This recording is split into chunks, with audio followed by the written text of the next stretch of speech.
Hello everybody, Quirk here and welcome back again with another Girls Frontline 2 video. So the developer of Girls Frontline 2 is planning a huge plan including some collab. But before all of that, if you're looking for a platoon, join mine if you're on Dark Winter. Now let's continue the news. This video is super important because we can now know what's next on Girls Frontline 2, including the story chapters, story improvements, and also what's next. And also what's their next update and also stuff. So let's go and talk about that. So on Reddit on Girls Frontline 2, they posted possible Stellar Blade or Nikki collab hinted in new interview with Yuzong, as well as the story improvement for 2025.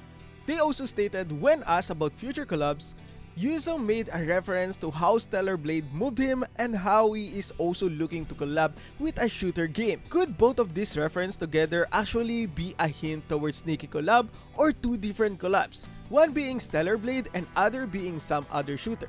In addition, there is a separate discussion involving the story of Girls Frontline 2 and how Yuzong has resumed the role of the main lead in writing and story department, as well as their plan to improve the story in multiple ways. The interviewer said, "Then, could you share any hints about collaborations you'd like to pursue in the future?" And the developer said, "While I can't reveal specific plans just yet, I can share that the game Stellar Blade moved me deeply this year. And I am also positively considering a collaboration with shooting game." Super glad that Nikki and Girls Frontline 2 might collab in the coming months, but I'm not that surprised. Since this couple of years, Nikki is on collaborating spree. Let's not forget about the Nikki collabs in the past, which is Chainsaw Man, which is one of the most popular anime at the time, and also Nier Automata, 2B, A2, and stuff. So that is huge. And let's not forget about Evangelion, who doesn't know that, and also Re:Zero, one of the most popular anime IP too, and Stellar Blade, which is the same studio if I remember it correctly. So yeah, currently we got a lot of track record on Nikkei, but as we all know, Girls Frontline 2 might be the next. So yeah, this might be coming out in the future since Shift Up is actually pushing a lot of player base to Stellar Blade, including Nikkei and also Girls Frontline 2. So the next segment will be for the direction of Girls Frontline 2 in 2025. So let's go and talk about that. So the interviewer said, regarding to Exilium, after this year of refinement and improved synergy among the team, will there be specific changes in the arrangement and design of subsequent storyline?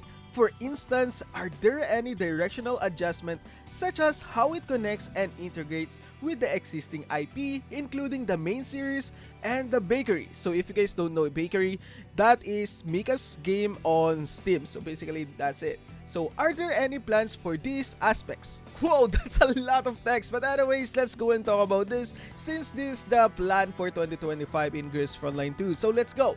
So Yuzong said, yes, we can talk about this briefly. First of all, in 2024, I wasn't entirely satisfied with the overall content delivery. Whoa, wait! There are still many areas I want to improve, so we'll focus on completing these parts as quickly as possible, based on the existing plan. Whoa, okay, so there will be more optimization in the game. Okay, nice. So for 2025, we have highly ambitious year-long plan. So basically, the collab stuff, right? So whether it's a major event or side activities, they will be more closely aligned with the main storyline. So that means Girls Frontline 2 and Girls Frontline 1 is actually going to connect at some point in 2025. Nice! He also stated, telling an ambitious story, and I'll personally return to lead the overall direction of the story, working in close collaboration with the restructured writing team. I aim to pass my experience to the creative writing team so they can craft next year's story in a way that better aligns with the tone of Girls Frontline. On this foundation, since the main storyline content delivery will exceed this year's, it will accompanied by event planning from the design team, leaning towards aligning with the story teams and injecting more depth into the content. So that means there will be more stuff in the events, including the story improvements in the game. But wait, there's more everybody. We got a lot of information about the interview. So let's go with the Girls Frontline 2 related questions. So let's go. So that was why the histories of real-world firearms were reflected in the DAO stories. Perhaps it's due to such efforts that many Korean users regard Girls Frontline 1 and Neural Cloud as having a profound literary and philosophical depths in their narratives. So the question is, what are your thoughts on this? And could we expect similar narrative depth in Girls Frontline 2? And Yuzong said, we are deeply grateful to Korean users for their high regards for the narrative depth in Girls Frontline 1 and Neural Cloud. When creating the story of these games, we explore the emotional relationship between dolls and humans, and carefully consider the position of individual with society and history. We intend to carry this creative philosophy in Girls Frontline 2, based on the emotional connection established in Girls Frontline 1. We tried to give each doll a unique storyline in a new setting. This is a new attempt to delve deeper into a character's depth. Both the story and system of Girls Frontline 2 was designed to be more complex and open-minded. We intend to offer players a familiar yet new world. In short, yes, you can expect the same narrative depth in Girls Frontline 2. So there we go folks, the direction of Girls Frontline 2 will be super similar with Girls Frontline 1 and Neural Cloud in terms of story. Okay, this upcoming question will be regarding to the new feature or upcoming feature of Girls Frontline 2, so let's go and talk about that. The interviewer said, here comes the first question.